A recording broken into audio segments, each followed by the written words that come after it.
ბატონო მელორ. დიახ, გისმენთ.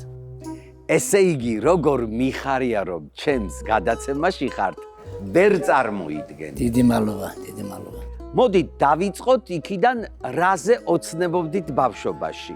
ბავშვობაში ოცნებობდი ჯერ მსახიობობაზე და მე ფეხბურთელი უნდა გამთავრებოდი და საქართველოს ჩემპიონი ვარ სკოლებს შორის.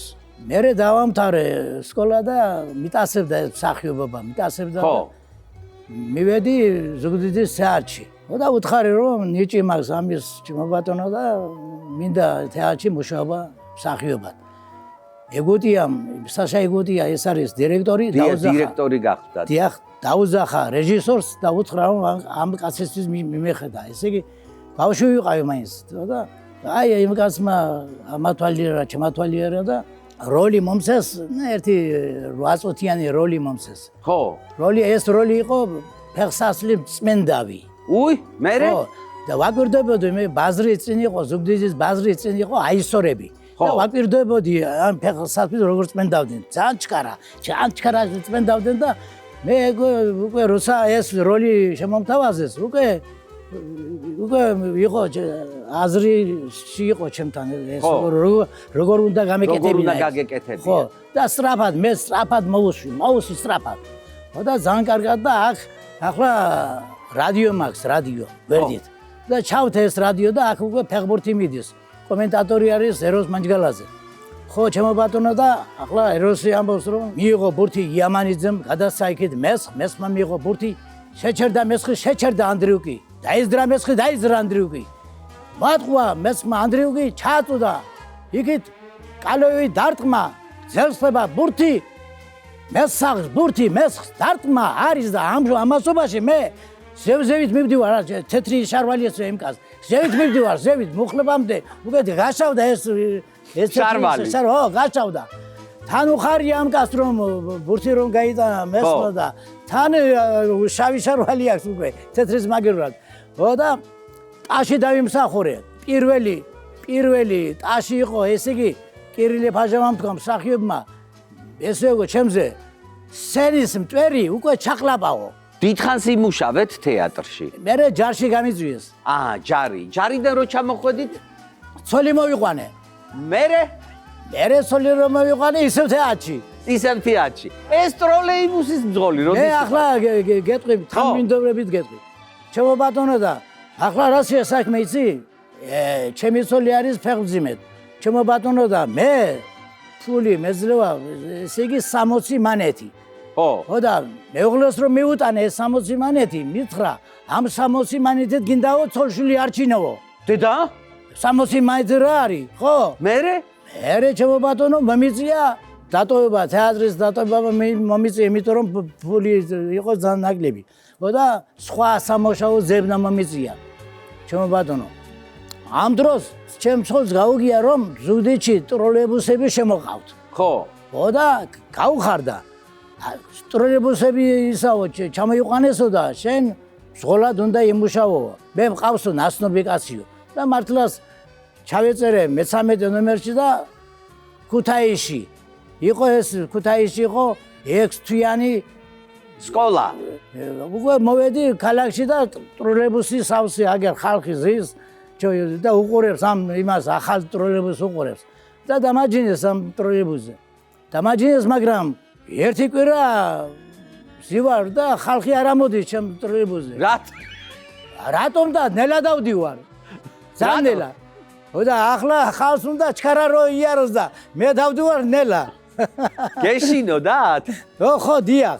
რომ მეშინო და მოვიფიქრე, წამალს დავლე მეთქი. ჩემი წამალი არის არაყი. ვაიმე. არაყი დავლე, რო ჩქარა რო წამეყვანა. ხო, მე წავიყვანე ჩქარა და ქალებმა დაიწყეს კივილი. რატო ჩქარა? რატომ და ეს ბავშვი ახალგაზრდა ვიყავ, ეს ბიჭიო, ძალიან ნელა დახავდაო. ახლა მგონი მთვრალი არისო. ჩქარა წავიყვანე, ჩქარა. მე და მე და გააჩერეთო მთვრალი არისო. ეს მინდა ახლა მე და მე ნელა მივეჩვიე და უკვე ნორმალურად დამყავდა ეს ტროლეიბუსი. ნორმალურად და გავაკეთე ერთ დღეს 30 მანეთი. 30 მანეთი დიდი ფული იყო. ხო. და როცოს რომ მიუტანე მაკოცა. კაი არ სიხარულით მაგოს ახლა ფული რომ მიუტანე. ხო. მეორე რო ვეღარ მერე ისე ფული ბლომად ფული და ამ ფულით ესე გეუბნებოდა? რას? ფულიო? ფული უყვარს ახლა ხალებს, ხო გიყვარს ფული? ხალებს ფული უყვარს და ხო და მერე ძალიან კარგად ვიმუშავე, 25 წელი ვიმუშავე. 25 წელი. დიახ. ხო.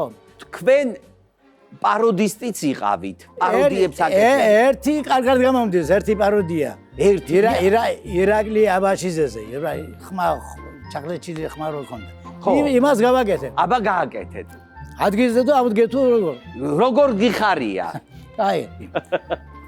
ჩვენ 12 დაზმანი ვიყავდი, არ ვიცი ამ სიგზე როგორ გავისართე. მე გულშემატკირო ვარ თბილისის დინამოსი. თბილისის დინამო ხდება საზღვარგარეთელ ფეხბურთელებს, აგებს. დინამო 80,000 მაყურებელი მხარს უჭერს დინამოს, მაგრამ აგებს არ შეუძლია. ახლა ჩემმა სულმა რომ დამიზახოს ირაკლი რა გამოვა? არაფერი.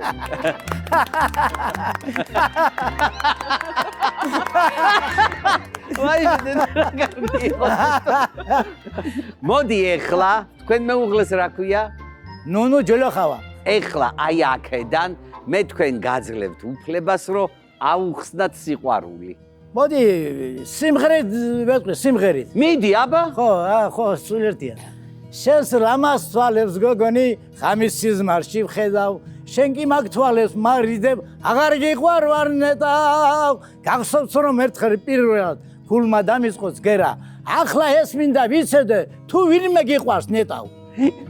სასწაული. და მოდით ფელეტონი. როგორ იწყება? შემახსენე როგორ იწყება? მე? ხო. მე შეგახს. მე რა ვიცი როგორ იწყება? არა ვიხუმრე. რა ხარობს ამ მიწაზე? დამზის სიმხურ ვალეში, ხეს ღაღადებს, ხვას ღაღადებს ამ დალოს სიმხარეში.